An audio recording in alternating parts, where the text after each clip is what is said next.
A very good morning to all. Now, today we are going to start significance of the Battle of Buxar. Buxar की लड़ाई का महत्व. The victory of the Plassey and Buxar consolidated the position of the East India Company in India. Consolidate position यानी मजबूत कर दी थी east India company की स्थिति कहाँ, भारत में, प्लासी और बक्सर की लड़ाई के बाद. ये दोनों लड़ाइयाँ जो है ईस्ट इंडिया कंपनी ने जीती थी.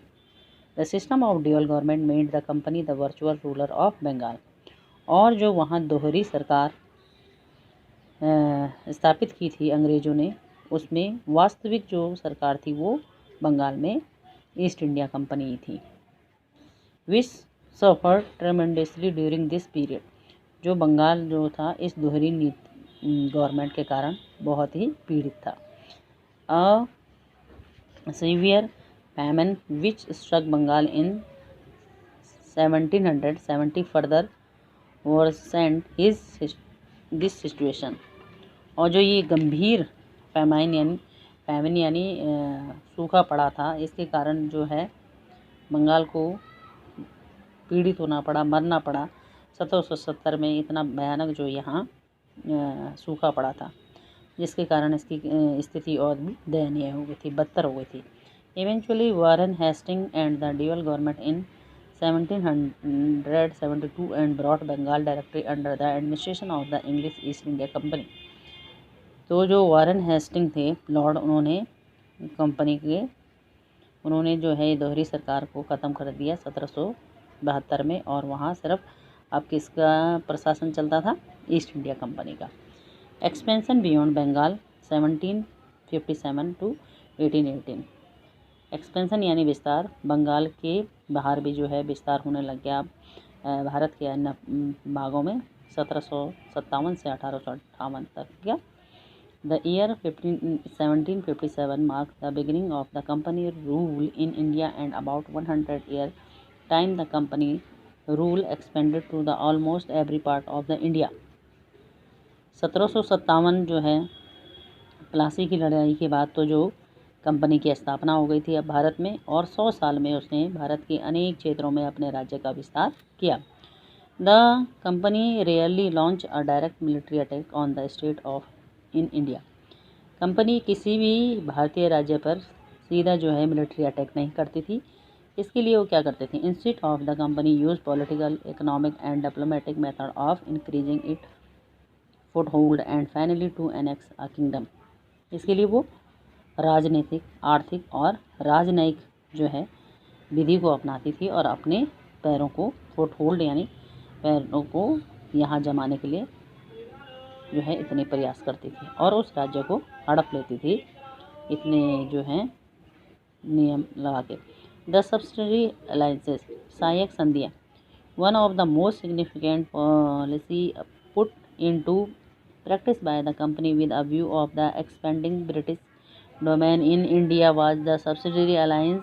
It was introduced by the Lord Wellesley, who was the Governor General of India from 1789 to 1805. As per this policy, a ruler had to. इसमें सबसे महत्वपूर्ण पॉलिसी जो थी प्रैक्टिस में आई थी और जिसने जो है ब्रिटिश कंपनी का विस्तार भी किया था, उसकी जागीर को बढ़ाया था, वो थी सब्सिडरी अलायंस यानी सहायक संधियाँ. ये जो इस सहायक संधि को लाने वाले कौन थे, लॉर्ड वेस्ले, जिन्होंने जो गवर्नर जनरल थे इंडिया के 1798 से 1805 तक. इनकी पॉलिसी के जो नियम थे वो इस प्रकार थे, और जो रूलर जो यहाँ के शासकों को मानने होते थे. First, accept a British resident in his court, कि कोई एक निवासी जो है उनके दरबार में कहाँ का होगा, ब्रिटेन का होगा.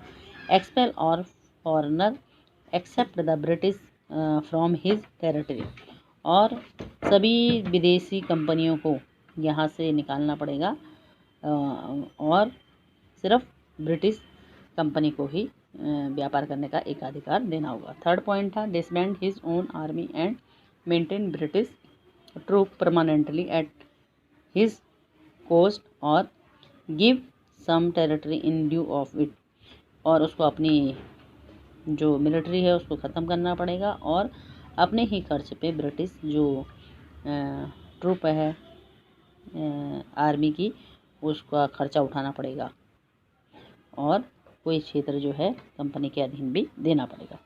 4. Consult the British before negotiation with any other Indian state. और किसी भारतीय राजा को यदि किसी अन्य राजा से बात करनी हो तो वार्ता करनी तो उसके लिए उसको परामर्श लेनी पड़ेगी ब्रिटिश सरकार की, ब्रिटिश ईस्ट इंडिया कंपनी की। 5th पॉइंट है abide by the decision of the British in case of any disagreement. Abide जो अंतिम निर्णय होगा वो सिर्फ किसका होगा, ब्रिटिश ईस्ट इंडिया कंपनी का, यदि इस एग्रीमेंट से वो सहमत नहीं हुई तो। Eventually the policy of the subsidy alliance allow the British to supervise king relation with other kingdom. इस प्रकार इस पॉलिसी के अधीन जो है ब्रिटिश कंपनी को क्या मिल गया, सुपरविजन करने का कि वो राजा के अन्य राजा के साथ किस प्रकार रिलेशन करता है या कैसी वार्ता है। तो in return the British promise that the ruler would the protect from invention. और ये 5 जो रूल थे वो उन्होंने राजाओं पे के साथ संधि में जो है मनाए। तो अपनी तरफ से कहा कि जो राजा ये 5 शर्तें मानेगा उसको हम क्या देंगे, प्रोटेक्शन करेगा। कोई भी उसके साथ यदि कोई उसके साथ लड़ाई करने आ गया तो वो क्या करेंगे, उसका प्रोटेस्ट करेंगे, उसको बचाएंगे। As a result of the alliance the ruler lost his independence where the British secured the right of the interfere in the internal affair of the kingdom. इस प्रकार राजाओं ने अपनी जो स्वतंत्रता थी वो खो दी और ब्रिटिश जो कंपनी का था डायरेक्ट क्या हो गया, इंटरफेयर हो गया राजाओं की हर मामले में। The British